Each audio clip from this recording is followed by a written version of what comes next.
the notification bell so you don't miss our future videos.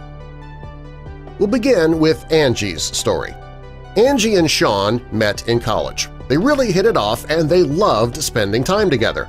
The only problem was that the two of them, they came from different worlds. Sean's parents both worked. His father worked in a factory and his mother was an elementary school teacher. While Sean never went without the things that he needed, his parents weren't able to afford the luxuries in life. Sean and his two siblings, they learned the value of a dollar, and his parents were proud of that. The family lived in a 3-bedroom raised ranch, and Sean and his brothers all had to share a single room. Angie, however, her life was different. Both of her parents came from money and continued to make a lot of money once they got together. Her father ran a very successful business, which meant her mother didn't have to work. Instead, she held dinner parties and organized charity fundraisers. Angie grew up never wanting for anything. From the day she was born, she was given anything she ever wanted. She grew up in a huge home complete with tennis courts, a swimming pool. She wore the most expensive clothes and jewelry. And every year, Angie and her parents would take fabulous vacations all over the world. Sean had to work and save his money for a couple of years to afford to buy a car for himself. Angie was given a brand new car for her 16th birthday. Sean worked for everything he had, while Angie had everything handed to her. Well, although the two were brought up completely differently, they had a great relationship. Sean really loved Angie, and she loved him. Sean wanted to spend the rest of his life with Angie.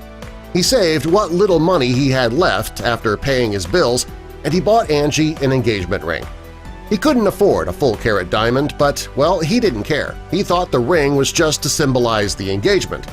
When the day came and he asked Angie to marry him, he was shocked when she said no. This daughter of a millionaire refused to marry him because he was poor. Angie told Sean she could never marry him because he couldn't afford to give her the life that her wealthy father had.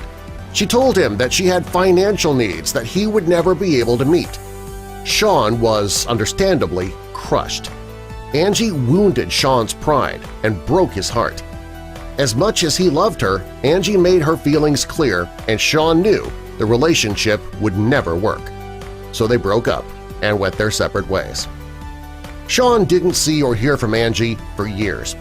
About 10 years after she turned down his proposal, they ran into each other at the mall. They talked for a few minutes before Sean asked if she was married now. Angie told him that yes, she was married to a wealthy man. She said that her husband made $15,000 per month and that things were going well. Sean was a bit crushed, but he didn't let it show. While the two were speaking, Angie's husband Robert joined them. When he saw Sean, he shook his hand and said, "Hello, Mr. Carter." Angie looked stunned. She couldn't figure out how her husband knew her ex and why he was being so formal. When Sean said his goodbyes, Angie asked Robert how he knew her ex. Robert told her that Sean was his boss, and that Sean owned the company he worked for. Angie was shocked. She knew that her husband worked for a multi-million-dollar company, and now she finds out that her ex-fiancé owns that company? That meant Sean was much more wealthy and successful than her husband.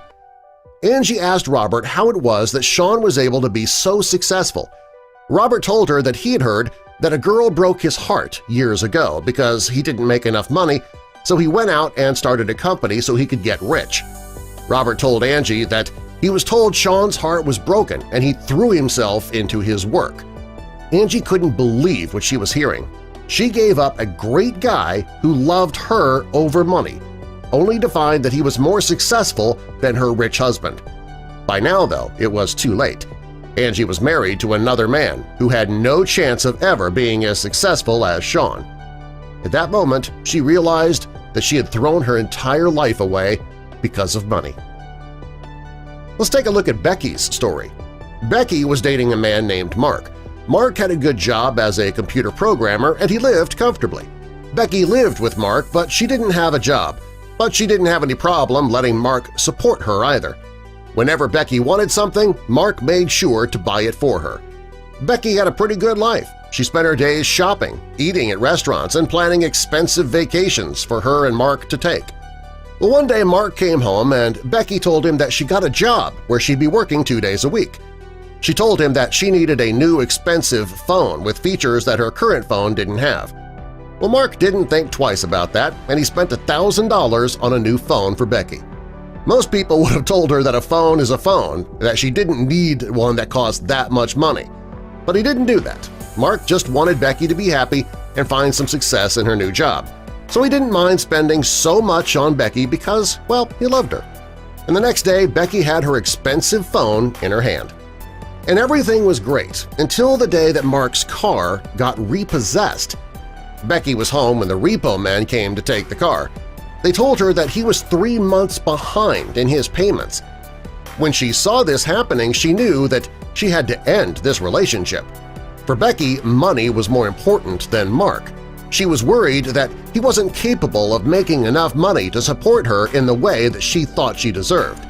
Rather than sticking around, she decided that she'd find a man who was more capable of taking care of her. She told Mark that she could no longer be with him because she didn't want to live a life where she had to struggle financially.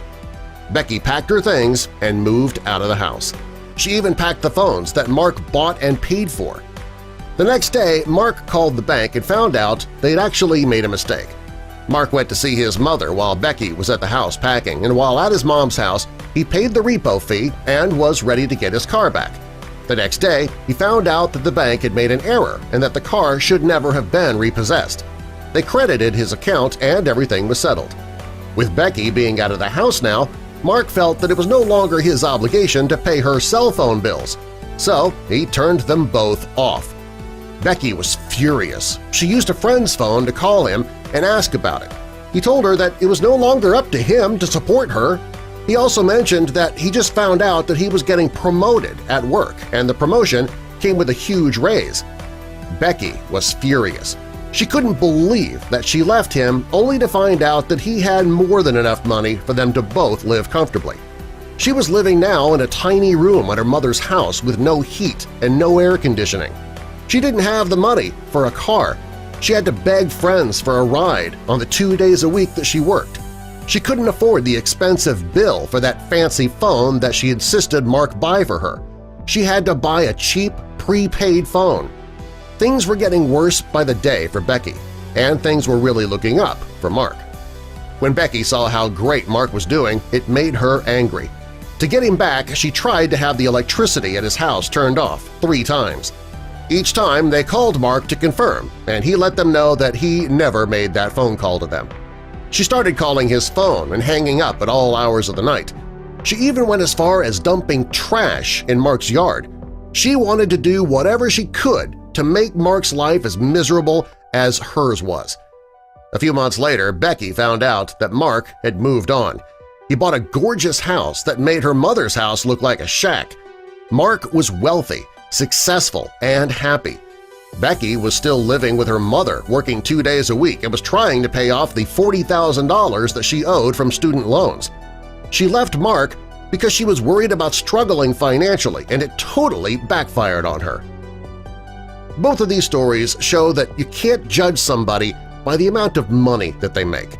Had Angie stuck around and waited for Sean to be a success, she would have ended up with somebody who worshipped her and could have taken care of her financially. If Becky didn't think that she could do better and try to find a richer man, she wouldn't have ended up spending most of her adult life in a tiny room in her mother's house. Money, it's nice to have, sure, but it's not everything. Both of the men in these stories had amazing potential that their girlfriends failed to see. When both women left in hopes of finding something bigger and better, new women came into their men's lives. These new women saw the potential and